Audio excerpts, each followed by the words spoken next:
Welcome to Sudheer edutech YouTube channel. నేను మీ సుధీర్ సార్ని. 2025 జనవరి 10 ఇవాల్టి కరెంట్ అఫైర్స్. ప్రతి ఒక్కరు కూడా క్లాస్ ఫాలో అయ్యే వాళ్ళందరూ కూడా లైక్ చేయాలి. ఇంకా ఎవరైనా సబ్స్క్రైబ్ చేసుకోండి, సబ్స్క్రైబ్ చేసుకోండి. మీ ఫ్రెండ్స్ ఉంటే వారికి కూడా ముగ్గురికి షేర్ చేయండి. ప్లీజ్ ప్రతి ఒక్కరు లైక్ చేయాలి. అదేవిధంగా కరెంట్ అఫైర్స్ ప్రతిరోజు కూడా మిస్ కాకుండా మీరు చూస్తూ రావాలి. వాటిని బాగా నోట్ చేసుకొని బాగా రివిజన్ చేసుకుంటూ రానున్నటువంటి ఎగ్జామ్స్లో కరెంట్ అఫైర్స్ పాత్ర ఎక్కువ ఉంటుంది కాబట్టి మీరు బాగా మంచి స్కోర్ చేసి జాబ్ తెచ్చుకోవాలని మా ఆకాంక్ష. కాబట్టి అందరూ కూడా కరెంట్ అఫైర్స్ను బాగా ఫాలో కండి. ఈరోజు క్లాస్ రేపు వింటామంటే అస్సలు కుదరదు. ఎందుకంటే 2-3 రోజులు క్లాసులు వినడానికి చాలా ఇబ్బంది పడతారు. కాబట్టి ఏ రోజు ఆ రోజు ఏ పనైనా సరే ఏ రోజు ఆ రోజు చేయడం చాలా ఉత్తమం. అది ఏ పనైనా సరే.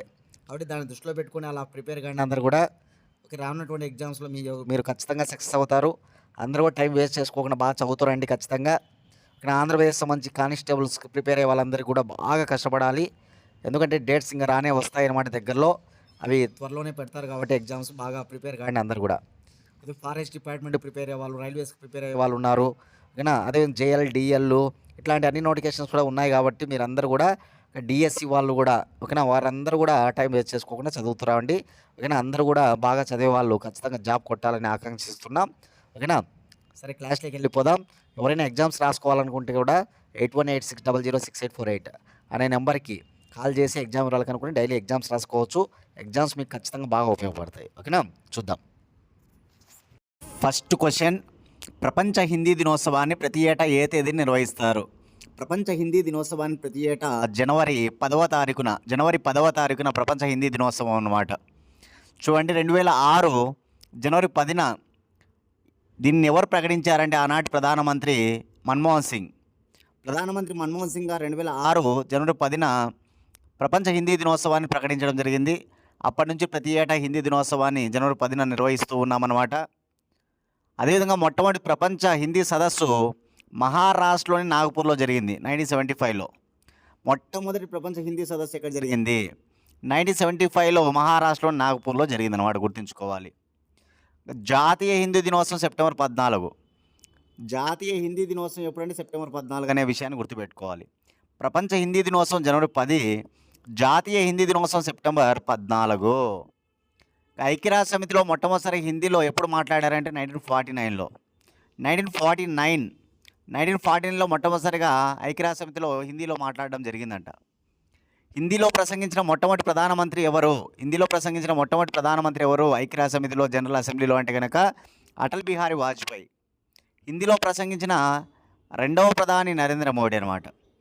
అలా ఐక్యరాజ్య సమితి జనరల్ అసెంబ్లీలో హిందీలో ప్రసంగించిన ప్రధానమంత్రులు ఇద్దరు ఉన్నారు.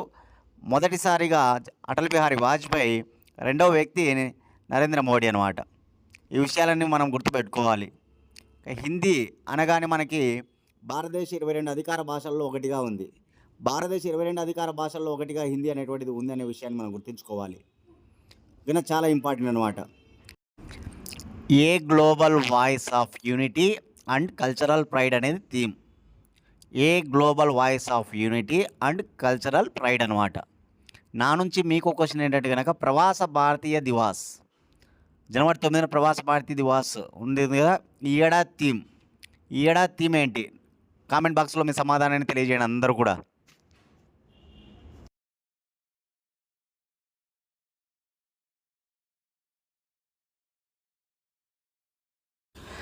సెకండ్ క్వశ్చన్, హెన్లీ పాస్పోర్ట్ ఇండెక్స్ 2025 ప్రకారం భారతదేశ ర్యాంక్ ఎంత? చూడండి, హెన్లీ పాస్పోర్ట్ ఇండెక్స్ 2025 ప్రకారం భారతదేశ ర్యాంక్ ఎంత అంటే 85. చాలా ఇంపార్టెంట్ అనమాట హెన్లీ పాస్పోర్ట్ ఇండెక్స్ అనేటువంటిది. ఇక్కడ చాలాసార్లు ప్రీవియస్ బిట్లో మనకు కనిపిస్తాయి పాస్పోర్ట్ ఇండెక్స్ పైన, కాబట్టి గుర్తుంచుకోవాలి. భారతదేశ ర్యాంక్ ఎంత ఈ ఏడాది అంటే 25 అనమాట. గతంలో 80వ ర్యాంక్ ఉండింది మనది. ఇప్పుడు 5 స్థానాలు దిగజారిపోయి ఇప్పుడు 80వ ర్యాంకులో గతంలో ఉన్న వాళ్ళం ఇప్పుడు 85వ ర్యాంకుకు చేరామంటే దిగజారిపోయాము అని. కాబట్టి గుర్తుపెట్టుకోవాలి, 5 స్థానాలు తగ్గడం జరిగిందనమాట గతానికి ఇప్పటికి మనం పోల్చుకుంటే. కాబట్టి ఇప్పుడు ప్రజెంట్ ర్యాంకు 85, గతంలో ర్యాంకు 80, కాబట్టి 5 స్థానాలు దిగజారిపోయాం. 57 దేశాలకి మనం పాస్పోర్ట్తో వెళ్ళవచ్చు అనమాట, 57 దేశాలకి. కాబట్టి గుర్తుపెట్టుకోవాలి ఓకేనా దీనికి సంబంధించిన విషయాల్లో. టాప్ కంట్రీస్ చూస్తే ఫస్ట్ సింగపూర్ వచ్చేసి 195 దేశాలకి. నెంబర్ 2 సెకండ్ ర్యాంకు జపాన్ 193 దేశాలకి 193 దేశాలకి అనమాట. థర్డ్ ర్యాంకులో ఉన్న దేశాలు 6 ఉన్నాయి. థర్డ్ ర్యాంకులో ఉన్న 6 దేశాలు ఏంటి అంటే ఫిన్లాండు, ఫ్రాన్సు, జర్మనీ, దక్షిణ కొరియా, స్పెయిన్, ఇటలీ అనమాట. ఈ 6 దేశాలు కూడా థర్డ్ ర్యాంకులో ఉన్నాయన్నమాట. ఎన్ని దేశాలకు అంటే ఇక్కడ మాత్రం మీరు 192 దేశాలు కానీ పెట్టుకోవాలి. 192 దేశాలకి. ఫోర్త్ ర్యాంకులో ఉన్న దేశాలు డెన్మార్క్. ఫోర్త్ ర్యాంకులో ఉన్నటువంటి దేశం ఏదంటే కనుక డెన్మార్కు, ఆస్ట్రియా. ఎన్ని దేశాలు కంటే 191 దేశాలకు అనమాట. ఇవి టాప్ 3లో ఏమో 6 దేశాలు ఉన్నాయి. టాప్ 4లో వచ్చేసి 2 దేశాలు ఉన్నాయి, డెన్మార్కు, ఆస్ట్రియా. ఇక లాస్ట్ కంట్రీ ఎన్లే పాస్పోర్ట్ ఇండెక్స్లో లాస్ట్ స్థానం వచ్చేసి ఆఫ్ఘనిస్తాన్ అని నోట్ చేసుకోవాలి. ఆఫ్ఘనిస్తాను 26 దేశాలకి. ఎన్ని దేశాలకు పాస్పోర్ట్? 26 దేశాలకు అనమాట. ఇది గుర్తుపెట్టుకోవాలి అందరూ కూడా, చాలా ఇంపార్టెంట్గా. వెనికి నుంచి రెండవ దేశం, కానీ దేని తర్వాత ఆఫ్ఘనిస్తాన్ తర్వాత ఏది అంటే మాత్రం సిరియా అనమాట. 27 దేశాలకు అనమాట. ఇవి నోట్ చేసుకోండి అందరూ కూడా. ఇండియా ర్యాంక్ మర్చిపోదండి. ఇండియాకి ఎన్ని దేశాలకు పాస్పోర్ట్ అనేది కూడా చూసుకోవాలి, 57 దేశాలకు అనమాట. థర్డ్ క్వశ్చన్, 2025 సంవత్సరానికి గాను ఐక్యరాజ్య సమితి ప్రపంచ వృద్ధి రేటును ఎంతగా అంచనా వేసినది? 2025 సంవత్సరానికి గాను ఐక్యరాజ్య సమితి ప్రపంచ వృద్ధి రేటును ఎంతగా అంచనా వేసింది అంటే కనుక ఆన్సర్ 2.8%. 2.8% అంచనా అనమాట. చాలా ఇంపార్టెంట్. ప్రపంచ వృద్ధిని ఐక్యరాజ్య సమితి కాబట్టి అంచనా వేసింది, చాలా ఇంపార్టెంట్ అనమాట. 2.8%గా అంచనా వేసింది, గుర్తుపెట్టుకోవాలి. ఇప్పుడు మనకు ప్రపంచంలో ఆర్థిక వ్యవస్థ పరంగా నెంబర్ 1లో ఉన్న దేశాలు చూస్తే మన భారతదేశ స్థానం 5 అని మనందరికీ తెలుసు. ఒకప్పుడు 6వ స్థానంలో ఉన్నాం. 2022 అక్టోబర్లో మనం 6వ స్థానంలో ఉండేవాళ్ళం. 2022 అక్టోబర్ నెలలో మనం ఏమైనామంటే కనుక 5వ స్థానానికి వెళ్ళిపోయాం అన్నమాట. బ్రిటన్ దేశాన్ని వెనుకకు నెట్టి, బ్రిటన్ దేశాన్ని వెనుకకు నెట్టి మనం 5వ స్థానాన్ని ఓకేనా తీసుకున్నామన్నమాట. ఇప్పుడు ఫస్ట్ ఏ దేశం అంటే America, second China, third Germany, fourth Japan, fifth India అనమాట. గుర్తుపెట్టుకోవాలి. First America, second China, third Germany, fourth Japan, fifth India అనమాట.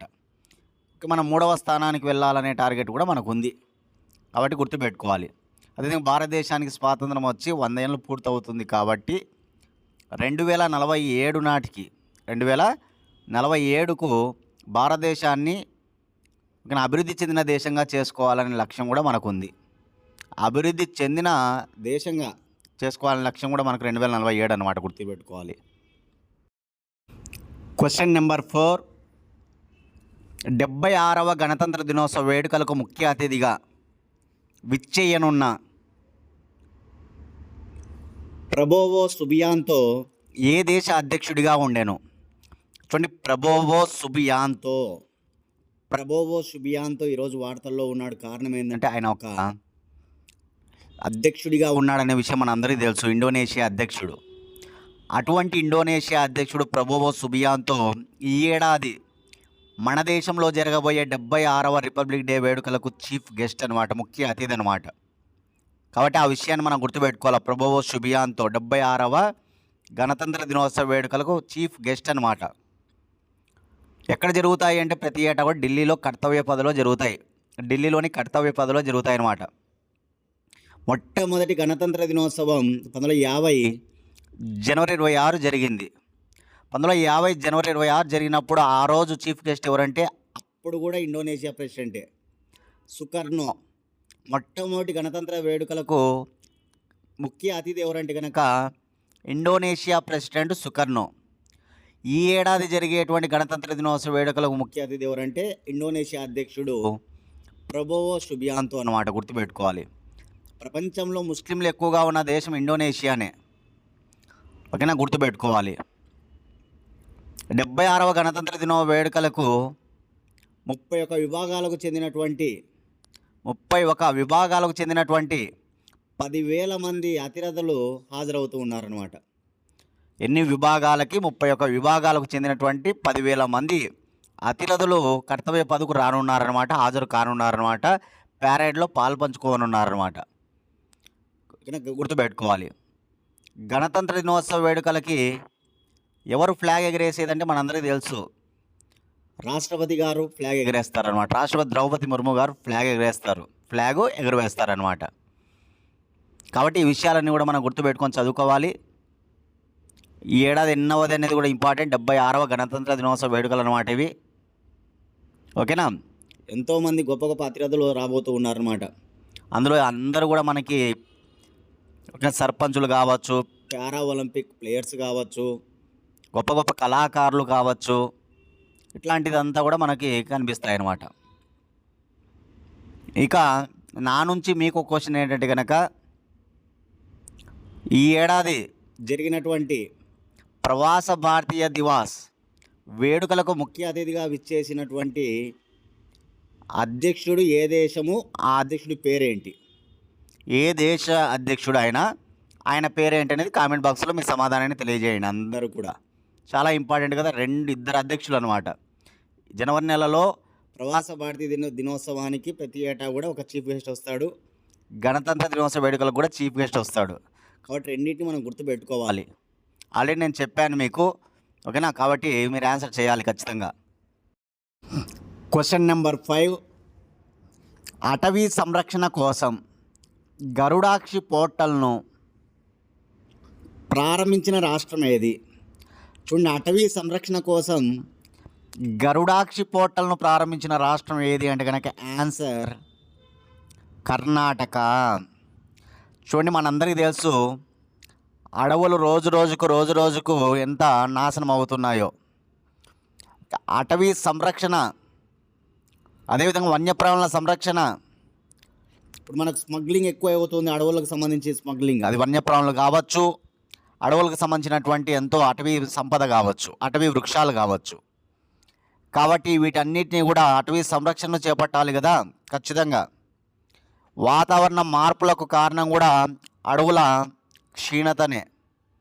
కాబట్టి వాతావరణ మార్పులు రాకుండా ఉండాలంటే మనకు అడవులను కాపాడుకోవాలి. కాబట్టి అడవుల సంరక్షణ కోసం కర్ణాటక రాష్ట్ర ప్రభుత్వం ఒక పోర్టల్ ప్రారంభించిందనమాట. ఆ పోర్టల్ పేరేంటంటే గరుడాక్షి. ఏ రాష్ట్ర ప్రభుత్వం? కర్ణాటక. అది గుర్తుపెట్టుకోవాలి. వన్యప్రాణి సంరక్షణ చట్టం ఏ సంవత్సరం? కామెంట్ బాక్స్లో మీ సమాధానాన్ని తెలియజేయాలి అందరూ కూడా. వన్యప్రాణి సంరక్షణ చట్టం ఏ సంవత్సరం? అటవీ సంరక్షణ చట్టం ఏ సంవత్సరం? జీవ వైవిధ్య చట్టం ఏ సంవత్సరం? ఈ మూడు చాలా ఇంపార్టెంట్. వన్యప్రాణి సంరక్షణ చట్టం, వైల్డ్ లైఫ్ ప్రొటెక్షన్ యాక్ట్ అంటారు, వైల్డ్ లైఫ్ ప్రొటెక్షన్ యాక్ట్. అటవీ చట్టం ఫారెస్ట్ యాక్ట్. జీవ వైవిధ్య చట్టం బయోడైవర్సిటీ యాక్ట్ అనమాట. చూద్దాం ఎవరు చేస్తారో అనేటువంటిది మనం. ఇది పాలిటీ కావచ్చు, చట్టాల్లో జాగ్రఫీకి సంబంధించి కావచ్చు, ఎన్విరాన్మెంట్కి సంబంధించి చాలా ఇంపార్టెంట్ అన్నమాట ఈ మూడు చట్టాలు కూడా. ఓకేనా, తెలియకపోతే కామెంట్ బాక్స్లో ఆన్సర్ చెప్పమని అడిగినా నేను చెప్తాను. ఓకేనా, కాబట్టి చూద్దాం ఎవరు చేస్తారు ఎవరు చేయలేరు అనేసి. ఓకేనా, రైట్. గుర్తుపెట్టుకోవాలి, గరుడాక్షి పోర్టల్ ఈరోజు వార్తల్లో ఉందన్నమాట. కర్ణాటక రాష్ట్రం, కర్ణాటక రాజధాని బెంగళూరు, కర్ణాటక హైకోర్టు బెంగళూరు, కర్ణాటక రాష్ట్ర భాష కన్నడం, కర్ణాటక రాష్ట్ర ముఖ్యమంత్రి సిద్ధరామయ్య, కర్ణాటక రాష్ట్ర గవర్నరు తావర్చంద్ గెహ్లాట్. అనమాట, గెహ్లాట్.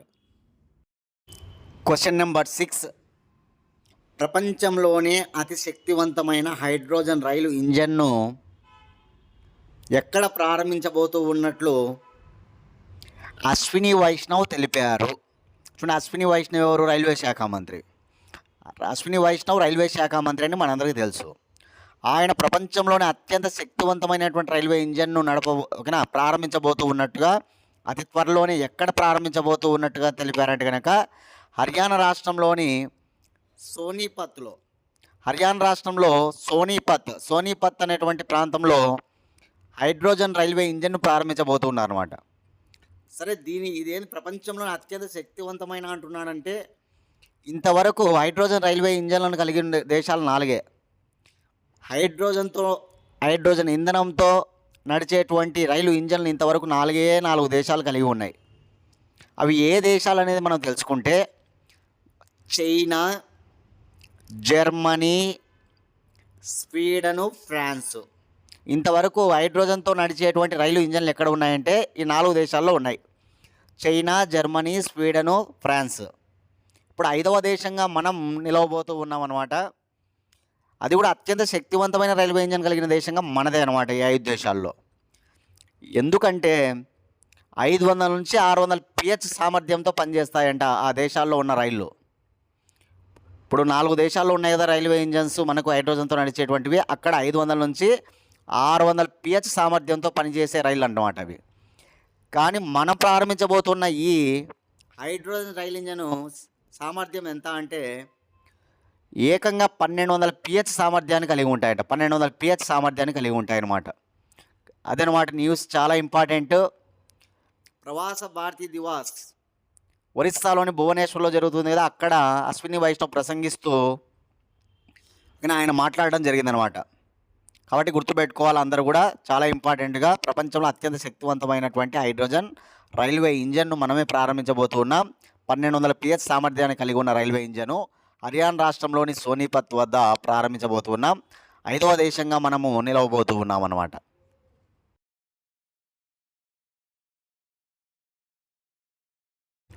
Question number 7. ఐఎండి ఏర్పడి 2025 జనవరి 15 నాటికి ఎన్ని సంవత్సరాలు పూర్తి అవుతున్నది? చూడండి, ఐఎండి అంటే మనందరికీ తెలుసు, Indian metrological department. India metrological department IMD, భారత వాతావరణ సంస్థ అన్నమాట. ఈ ఐఎండి ఎప్పుడు ఏర్పడిందంటే 1875 జనవరి 15. 1875 జనవరి 15 అనమాట. కాబట్టి ఈ ఏడాది జనవరి 15కు 150 ఏళ్ళు, ఇక్కడ ఆన్సర్ 150 ఏళ్ళు పూర్తవుతుంది అనమాట. 150 ఇయర్స్ అనమాట, గుర్తుపెట్టుకోవాలి. ఐఎండి ప్రధాన కార్యాలయం న్యూఢిల్లీలో ఉంది. ఐఎండి డైరెక్టర్ జనరల్గా ఎవరున్నారు ఇప్పుడు ప్రజెంట్? మృత్యుంజయ మహాపాత్ర. గుర్తుపెట్టుకోవాలి, మృత్యుంజయ మహాపాత్ర ఉన్నారనమాట ఐఎండి డైరెక్టర్ జనరల్గా, డీజీగా. ఈ వాతావరణ శాఖ దేని ఆధ్వర్యంలో ఉంటుంది మినిస్ట్రీ అంటే కనుక? కేంద్ర భూగర్భ ఎర్త్ అండ్ సైన్సెస్ అనమాట, భూగర్భ శాస్త్ర ఒక మంత్రిత్వ శాఖ కిందికి ఉంటుందన్నమాట. దాన్ని ఎవరు నిర్వహిస్తున్నారు ఆ మంత్రిని అంటే కనుక? ఆ మంత్రి పదవిని జితేంద్ర సింగ్ అనమాట, ఎర్త్ అండ్ సైన్స్ మినిస్టర్ ఎవరు మనకి? జితేంద్ర సింగ్ అనమాట. కాబట్టి గుర్తుపెట్టుకోవాలి ఐఎండి గురించిన విషయాలు. 1875 జనవరి 15 ఏర్పడింది. ప్రధాన కార్యాలయం న్యూఢిల్లీలో ఉంది. ప్రజెంట్ డైరెక్టర్ జనరల్ ఎవరంటే కనుక మృత్యుంజయ మహాపాత్ర. ఇది ఎవరి ఆధ్వర్యంలో పనిచేస్తుందంటే కనుక ఇక్కడ ఎర్త్ అండ్ సైన్స్ మినిస్ట్రీ ఆధ్వర్యంలో పనిచేస్తుంది. ఎర్త్ అండ్ సైన్స్ మినిస్టర్ ఎవరు ఉన్నారు? జితేంద్ర సింగ్ అనమాట. Question number 8. భారత్ మయన్మార్ మధ్య వేస్తున్నటువంటి కంచెను వ్యతిరేకిస్తున్నటువంటి తెగ ఏది? భారత్ మయన్మార్ మధ్య వేస్తున్నటువంటి కంచెను వ్యతిరేకిస్తున్నటువంటి తెగ ఏది అంటే నాగా అనేటువంటి తెగ అనమాట. నాగాకు సంబంధించి గొప్పగా ఒక యూనియన్ ఉందన్నమాట. నాగా తెగలకు సంబంధించి ఒక యూనియన్, 5 తెగలతో కూడినటువంటి యూనియన్. ఆ యూనియన్ పేరు ఏంటంటే కనుక Tingyumi union of Naga. Tingyumi union of Naga అనేటువంటిది ఒక గొప్ప సంస్థ అనమాట. ఇందులో 5 తెగలు, నాగా తెగలు ఉంటాయన్నమాట. 5 నాగా తెగలు ఏవంటే కనుక, 1 పోచూరి, రెంగ్మా, జెలియాంగు. పోచూరి, రెంగ్మా, జెలియాంగు. అదేవిధంగా మరొక 2 అకెసాంగ్ అనే తెగ 1. ఇట్లా తెగల సముదాయంతో కూడుకున్నటువంటి ఒక సంస్థ ఉందన్నమాట. ఆ సంస్థ పేరు టింగ్యూమి యూనియన్ ఆఫ్ నాగా. ఈ 5 తెగల వాళ్ళు ఇప్పుడు ఆందోళన చెందుతూ ఉన్నారనమాట. ఎందుకంటే మయన్మార్లో నాగా తెగలు ఉన్నారు, భారతదేశంలో కూడా నాగా తెగలు ఉన్నారు. ఈ మధ్యలో కంచె వేస్తే కనుక అక్కడ ఆ దేశంలో ఉన్న నాగా తెగలకు, ఈ దేశంలో ఉన్న నాగా తెగలకు మధ్య సత్సంబంధాలు దెబ్బతింటాయి అన్నమాట. ఆర్థిక, సాంఘిక, సాంస్కృతిక పరమైనటువంటి విషయాలలో ఆ దేశంలో ఉన్న నాగాలకు ఈ దేశంలో ఉన్నటువంటి నాగాలకు మధ్య రిలేషన్స్, సత్సంబంధాలు ఉన్నాయన్నమాట. ఇప్పుడు మయన్మార్కి భారతదేశానికి మధ్య కంచె వేస్తే అక్కడ నాగా తెగలు ఓకేనా ఆ సత్సంబంధాలు అనేటువంటివి వెళ్ళిపోతాయన్నమాట. 1950 ప్రకారం 1950 దశకంలో మనకు వాళ్ళకు మధ్య ఒక ఒప్పందం జరిగిందనమాట. దాని ప్రకారం అక్కడ ఉన్న వాళ్ళు ఇక్కడికి వెళ్ళొచ్చు, ఇక్కడ ఉన్న వాళ్ళు అక్కడికి రావచ్చు అనమాట. స్వేచ్ఛా ఒప్పందం అనమాట అది. దానిలో భాగంగా నాగాలు ఇప్పుడు ఆ దేశంలో ఈ దేశంలో రెండిట్లో కూడా బాగా ఎక్కువగా ఉన్నారు. ఇప్పుడు ఇలా చేయడం వల్ల, కంచె వేయడం వల్ల ఈ సత్సంబంధాలు దెబ్బతింటాయని వాళ్ళ ఆందోళనలు చేపడుతున్నారు.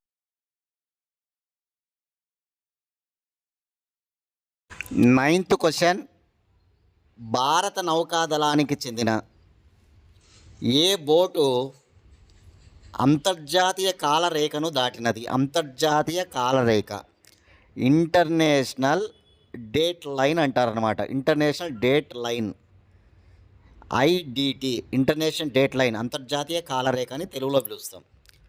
ఎక్కడ ఉంటుంది ఈ అంతర్జాతీయ కాలరేఖ అంటే ఉత్తర ధ్రువం నార్త్ పోల్, దక్షిణ ధ్రువం సౌత్ పోల్. ఈ నార్త్ పోలు సౌత్ పోల్ ఈ మధ్యలో ఈ లైన్ అనేటువంటిది ఉంటుందన్నమాట. రెండు క్యాలెండర్లకు సంబంధించి మధ్యలో ఈ లైన్ అనేటువంటిది ఉంటుంది. దాన్ని అంతర్జాతీయ కాలరేఖ, ఇంటర్నేషనల్ డేట్ లైన్ అంటారనమాట. కాబట్టి ఈ అంతర్జాతీయ కాలరేఖను ఏ బోటు, భారత నావికాదళానికి చెందిన ఏ బోటు తిరిగి వచ్చిందంటే కనుక ఆన్సర్ తారిణి. గుర్తుపెట్టుకోవాలి, చాలా ఇంపార్టెంట్. తారిణి అనేటువంటి బోటు 2024 అక్టోబర్ 2న బయలుదేరిందనమాట. ఈ బోటు అంతర్జాతీయ కాలరేఖను చుట్టి రావడానికి, అంటే సముద్రాల గుండా భూ ప్రదక్షిణ అనమాట. సముద్రాల గుండా భూమిని చుట్టి రావడం, సముద్రాల గుండా భూమిని చుట్టి రావాలి. 21,600 కిలోమీటర్ల, 21,600 కిలోమీటర్లు కాదు, నాటికల్ మైల్స్ అనాల. సముద్రాలు కదా కాబట్టి నాటికల్ మైళ్ళు అనాలి. 21,600 నాటికల్ మైళ్ళ యాత్ర అన్నమాట ఇది. ఎప్పుడు 2024 అక్టోబర్ 2న బయలుదేరిందనమాట. మళ్ళీ ఇది గోవా నుంచి బయలుదేరింది కాబట్టి గోవా వరకు మళ్ళీ తిరిగి వస్తే కనుక, గోవాకు తిరిగి వస్తే అది దాని యొక్క పూర్తిగా దానికి సంబంధించినటువంటి ఈ సముద్రాల గుండా భూమిని చుట్టి రావడం అనేటువంటిది అవుతుందన్నమాట. కాబట్టి గుర్తుపెట్టుకోవాలి, ఏ బోట్ ఇక్కడ తారిణి అనేటువంటి బోట్ అంతర్జాతీయ కాలరేఖను దాటిందంట. ఓకేనా, గుర్తుపెట్టుకోవాలి. ఈ అంతర్జాతీయ కాలరేఖను దాటిన ఈ తారిణి బోటును నడిపిన వాళ్ళు ఇద్దరు మహిళా కమాండర్స్ అనమాట. ఆ మహిళల పేర్లు ఏంటి అంటే కనుక, ఒక దీన, మరొకరు రూప. ఒకరు దీన, మరొకరు రూప అనమాట. గుర్తుపెట్టుకోవాలి, మహిళా కమాండర్లు ఈ బోటును, తారిణి అనే బోటును నడపడం జరిగిందనమాట. ఓకేనా. అదేవిధంగా దీనికి ఏమని పేరు పెట్టారంటే కనుక సాగర్ పరాక్రమ్ 2, సాగర్ పరాక్రమ్ 2 అనేటువంటి పేరు కూడా పెట్టారనమాట ఈ సాహస యాత్రకి.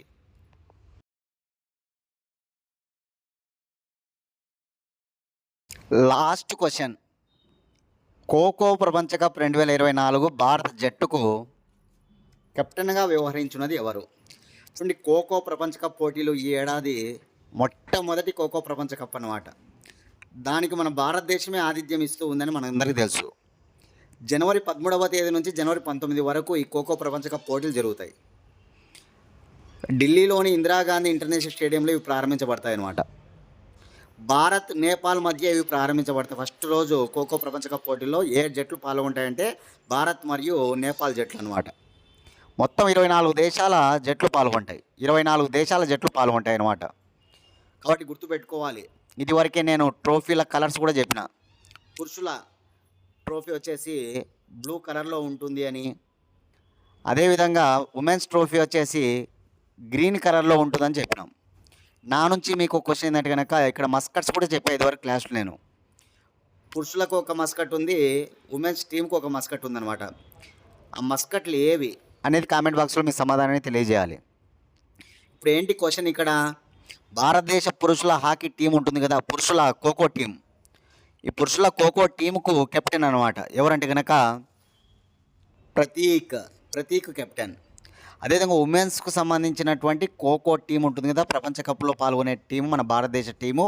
ఆ ఉమెన్స్ టీముకు కెప్టెన్ ఎవరంటే మాత్రం ప్రియాంక. 2 పి అంటే ప్రతీకు, పి అంటే ప్రియాంక. పురుషుల ఖోఖో టీంకి ప్రతీకు, మహిళల ఓకేనా. మహిళల టీంకి వచ్చేసి ప్రియాంక కెప్టెన్. మస్కట్లు కూడా రెండు ఒకే అక్షరంతో ఉంటాయి, పురుషులకు సంబంధించి మహిళలకు సంబంధించి ఫస్ట్ లెటర్ ఒకే లెటర్ ఉంటుందన్నమాట, టీటీ అనమాట. నేను మీకు కావాలంటే కోడ్ ఇస్తున్నా, ఓకేనా, చిన్న కోడ్ అనమాట, టీటీ. చూద్దాం ఎవరు చేస్తారనేది మస్కట్ల నేమ్స్, ఎందుకంటే మొట్టమొదటి ఖోఖో ప్రపంచ కప్ పోటీలు అది కూడా మన ఇండియాలోనే జరుగుతున్నాయి. 24 దేశాలకు చెందిన వాళ్ళు ఇక్కడికి రాబోతూ ఉన్నారు అన్నమాట ఆడడానికి, ఓకేనా. కాబట్టి ఇవన్నీ కూడా చూసుకోండి, చాలా ఇంపార్టెంట్.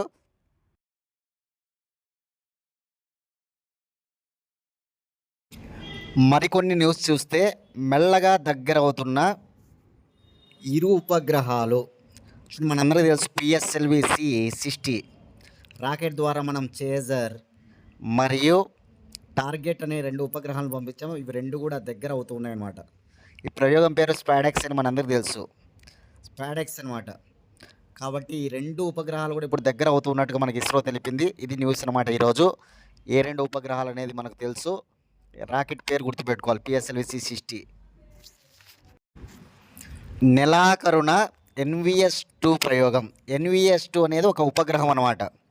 NVS-2 అనేటువంటిది ఒక శాటిలైట్ అనమాట, ఉపగ్రహం. దీన్ని GSLV-F15 అనే రాకెట్ ద్వారా ఇస్రో ప్రయోగించనుందనమాట ఈ నెలాఖరున అంట. ఇది 100వ ప్రయోగం అనమాట, 100వ ప్రయోగం, ఓకేనా. చాలా ఇంపార్టెంట్ ప్రయోగం అవుతుందన్నమాట ఇది, ఓకేనా. ఆ రోజు మనం దీనికి సంబంధించిన విషయాలు చూద్దాం, ఎప్పుడు ప్రయోగిస్తారో ఆ రోజున ఏమేమి జరిగినాయి ఇవన్నీ కూడా తెలుసుకుందాం. ఇప్పుడు మీరు గుర్తుపెట్టుకోవాల్సింది రాకెట్ పేరు గుర్తుపెట్టుకోండి, ఉపగ్రహం పేరు గుర్తుపెట్టుకోండి.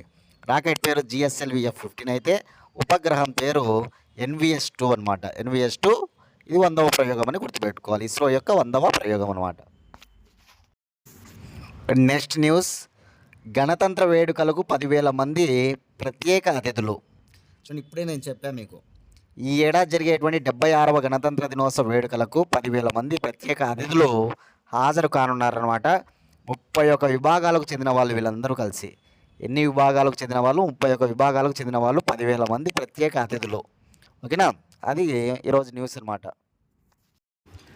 నెక్స్ట్ న్యూస్ చూస్తే కనుక, గుజరాత్లో పిల్లల మొబైల్ వినియోగంపై నియంత్రణ.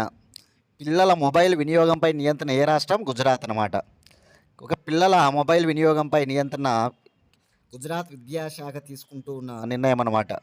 కాబట్టి గుర్తుపెట్టుకోవాలి, చిన్న పిల్లలు మొబైల్ను వాడకూడదు అనేటువంటిది అనమాట. ఇక్కడ దాన్ని నియంత్రించాలి ఎంతైనా కూడా. ఆల్రెడీ ఇప్పుడు ఆస్ట్రేలియా దేశంలో పిల్లలు ఎవరు కూడా సోషల్ మీడియా ఏదైతే ఉందో దాన్ని నిషేధించడం జరిగిందనమాట, ఆస్ట్రేలియా కంట్రీలో. అలా ఇప్పుడు గుజరాత్లో మొబైల్ వాడకంపై నియంత్రణ అనేటువంటి న్యూస్ ఈరోజు వార్తల్లో ఉందన్నమాట. ఒహాయోలో హిందూ మాసంగా అక్టోబర్. చూడండి, ఒహాయో అనేటువంటి రాష్ట్రం ఎక్కడ ఉందంటే కనుక అమెరికాలో ఉంది. అమెరికాలోని ఒక రాష్ట్రం ఒహాయో. ఆ ఒహాయోలో హిందూ మాసంగా ఏ నెలను ప్రకటించారంటే అక్టోబర్ నెలలో. అక్టోబర్ నెలలో హిందూ మాసంగా జరుపుతారంట ఇక్కడ నుంచి అమెరికాలోని ఒహాయో రాష్ట్రంలో. నెక్స్ట్ న్యూస్, 21 నుంచి 23 వరకు తెలంగాణ సీఎం దావోస్ పర్యటన. చూడండి, తెలంగాణ ముఖ్యమంత్రి రేవంత్ రెడ్డి గారు ఈ నెల 21వ తేదీ నుంచి 23వ తేదీ వరకు 3 రోజుల పాటు స్విట్జర్లాండ్లోని దావోస్లో పర్యటించనున్నాడు అనమాట. కారణం ఏంటో మనందరికీ ఇప్పటికే అర్థమైపోయి ఉంటుంది మీ అందరికి కూడా. ఎందుకంటే ప్రతి ఏటా కూడా వరల్డ్ ఎకనామిక్ ఫోరం, ప్రపంచ ఆర్థిక వేదిక అనేటువంటిది ఎక్కడ జరుగుతుందంటే కనుక స్విట్జర్లాండ్లోని దావోస్లో జరుగుతుంది. కాబట్టి ఏకంగా ముఖ్యమంత్రి రేవంత్ రెడ్డి స్విట్జర్లాండ్లోని దావోస్కు వెళ్ళనున్నాడు అనమాట ఈ నెల 21వ తేదీ నుంచి 23వ తేదీ వరకు అనే విషయాన్ని మనం ఇక్కడ గ్రహించాలి. అక్కడికి వెళ్ళి ఏవైనా సంస్థలతో అక్కడ చర్చించి ఏ ఒప్పందాలు తీసుకొని వస్తాడు, ఎన్ని లక్షల కోట్ల ఒప్పందాలు రాబోతూ ఉన్నాయనేది మనం నెక్స్ట్ ఆ రోజు చర్చలు వచ్చినప్పుడు చూద్దాం. ఇప్పుడైతే కనుక ఆయన రెడీ అయిపోయిందనమాట, ఆయన పర్యటన 21 నుంచి 23 వరకు. 2036 ఒలింపిక్స్ వివిధ నగరాల్లో. ఇదనమాట ఈరోజు న్యూస్. చూడండి, ఒలింపిక్స్ మన భారతదేశంలో ఇంతవరకు ఒక్కసారి కూడా జరగలేదని మనందరికీ తెలిసి ఉంటుంది. 2036 నిర్ణయించుకున్నాం అనమాట. ఈ ఒలింపిక్ జరపడానికి మన భారతదేశం ఏ సంవత్సరాన్ని 2036కు నిర్ణయించామన్నమాట. దానికి సంబంధించి ఎక్కడెక్కడ ఏ నగరాల్లో జరపాలో ఒలింపిక్స్ అనేటువంటిది ఇక్కడ నిర్ణయాలు జరుగుతూ ఉన్నాయంట. అదే అనమాట ఈరోజు న్యూస్. అది అంతా మనకంతా అనవసరం. ఏ ఏ నగరాల్లో జరుగుతాయి ఏం కథ అదంతా అవసరం లేదు. కానీ మనం ఒలింపిక్స్‌ను ఏ సంవత్సరం అనేది ఇక్కడ ఇంపార్టెంట్ 2036.